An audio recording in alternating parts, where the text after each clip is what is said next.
Justin Fields is projected to be the second quarterback taken off the board in the 2021 NFL Draft. But the road to get where he is now is not as straightforward as many would like to think. But who is Justin Fields?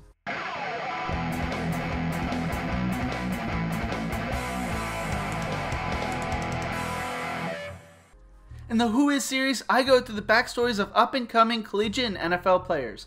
I release football-related content every Monday, Wednesday, and Friday. Consider subscribing to the channel because I have a lot of amazing things planned. Justin Fields was born on March 5th, 1999 and grew up in Kennesaw, Georgia. He attended Harrison High School in Kennesaw. Unlike most former 5-star quarterbacks, Justin was not ranked in the ESPN 300 at the end of his sophomore year and had 0 Division I offers.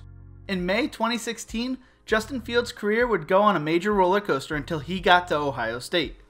On May 5th, 2016, he received his first Division I offer from North Carolina. In June, he received 9 different offers from the likes of Duke, Northwestern, Vanderbilt, and Harvard. His mother wanted him to go to Duke or Harvard, but Justin had his eye on the NFL, and he told his mom, "That's not enough football for me." On July 17th, he competed in the Penn State recruiting camp and left with an offer. Might I add, Fields received all these offers before he would even become a full-time starter in high school. In September, Fields received offers from Arizona, Indiana, Louisville, Missouri, Nebraska, Ole Miss, South Carolina, and TCU. That same month, Fields took a second trip to Penn State.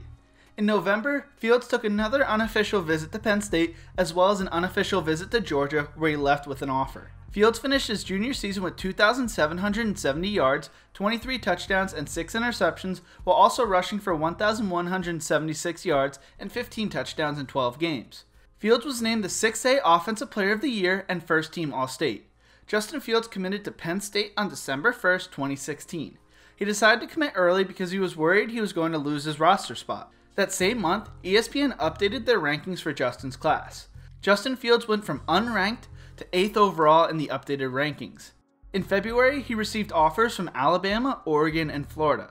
In April of 2017, Fields took a visit to Florida State and received an offer. At this point, Fields started to second-guess his early commitment to Penn State. Then on April 20th, in the updated ESPN rankings, Fields was a 5-star recruit ranked 4th overall. In 1 year, Justin Fields went from unranked to the 4th best player in his class. On June 6th, Fields decommitted from Penn State and then took visits to Georgia, Auburn, and Florida State in consecutive days. And to end the month, he took a visit to both Florida and Alabama and received an offer from USC. On July 13th, ESPN ranked Justin Fields as the best prospect in the country, becoming the second quarterback in the rankings history to do so. The other was Matt Barkley. Fields then competed in the Elite 11 football camp. In the first rankings at the Elite 11 camp, he was rated as the second best player. After that, he would ball out. He beat Trevor Lawrence, the best quarterback in the Elite 11 rankings, twice, once in group play and once in the playoffs. Fields led his team to win the competition and was named the MVP. He threw 5 touchdowns in the championship game and 16 total touchdowns in the camp. During his senior year, Fields would star on QB1 Beyond the Lights. Throughout the series, we see how Fields has become a local celebrity, being stopped by little kids and people for autographs, even sometimes during the games. According to his father, Justin was always a smart kid and showed he had football talent early. The issue was, he grew slower than all the other kids, and many people tried to persuade him to play a different position. Luckily, Justin did not listen to them, and look where he is now. In episode 2 of the series, he mentions that originally his goal was to just get an offer from Mercer, the local FCS school. The most interesting quote of the series came in episode 3. Justin was asked if a player had a free shot on him, what should they do? Most would answer by saying, "You better take it." Justin took a different route. He said, "If you have a free shot on me, don't hit me hard, because I'm going to get mad, and you don't want me playing mad." We see Georgia fans in a barbershop trying to persuade Justin to stay close to home. The show also shows us his commitment day. There was a stadium full of people, 7 different cameras, and a freaking helicopter covering the commitment. In episode 9, we see Justin playing his final game on ESPN. Right before halftime, Fields completed a crazy Hail Mary pass, and it looked like he was about to take over. That was until on a running play, he took a helmet to his throwing hand that broke his finger. He needed to get surgery and his season was over. According to Max Preps, in 7 games, Fields threw for 1,417 yards, 18 touchdowns, and 2 interceptions. He also rushed for 920 yards and 13 touchdowns. In his high school career, he threw for 4,187 yards, 41 touchdowns, and 8 interceptions, while also rushing for 2,096 yards and 28 touchdowns. According to 24/7 Sports, Fields was the second best player in the nation behind fellow Georgia quarterback Trevor Lawrence. Fields was the top dual-threat quarterback in the class and had over 40 Division I offers. His final 4 schools were Florida State, Auburn, Georgia, and USC. Justin Fields verbally committed to Georgia on October 27, 2017, and enrolled at Georgia on January 5th. Fields was also a very talented baseball player, and it was believed he was going to play baseball at Georgia as well. During his freshman year, Fields battled former QB1 Beyond the Lights star Jake Fromm for the starting job. Fromm had just led Georgia to the national championship game the year before and beat Fields out for the job. It was believed that although Justin Fields had more talent than Fromm saw the field and ran the offense better. Kirby Smart still tried to get Fields involved in the game plan. Justin Fields played in 12 of the 14 games that year. Against UMass, he completed 5 of his 8 passes for 121 yards and 2 touchdowns, while also rushing for 100 yards and another touchdown. Fields finished the season completing 69.2% of his passes for 328 yards and 4 touchdowns, as well as 266 rushing yards and 4 touchdowns. Fields was named to the All-SEC freshman team, and it looked like he was going to transfer. As I mentioned before, Fields considered playing baseball at Georgia. That was until, according to Bleacher Report and Yahoo Sports, he was the target of a racial slur by a Bulldogs baseball player during the football season. Said player was kicked off the team and apologized to Fields after the incident. After that happened, it was said that Fields was uncomfortable and decided not to play baseball. Justin Fields decided to enter his name in the transfer portal after his freshman year. It was reported by USA Today that he was dissatisfied with his role on the team.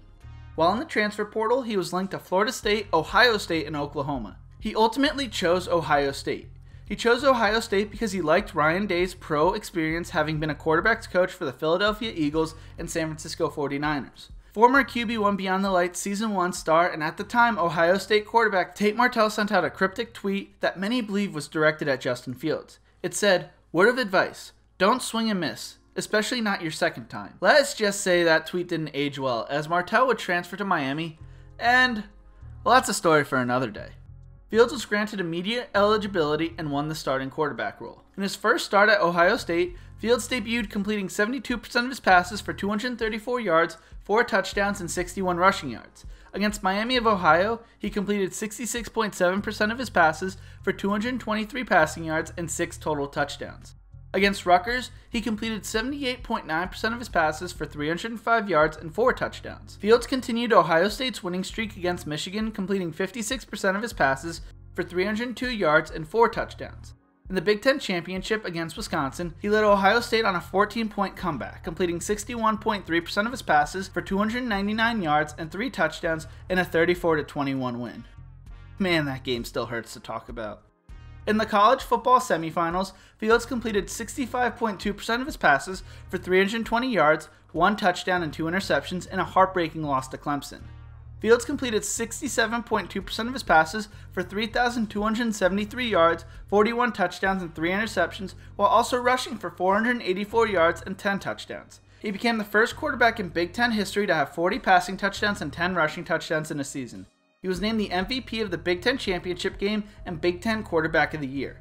Fields finished as a Heisman finalist and was named second-team All-American. He went 13-1 as a starter, becoming the 3rd quarterback in the past 50 years to win their first 13 games at Ohio State.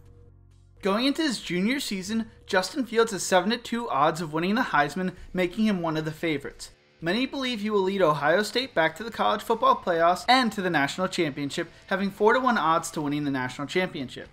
As of now, Fields is projected to be the 2nd quarterback taken in the 2021 NFL Draft behind Trevor Lawrence. As long as he can stay healthy, I think Justin Fields will lead Ohio State to a lot of success this coming football season. If you like this video, check out my other videos in the Who Is series. Consider subscribing to the channel and remember to embrace the grind.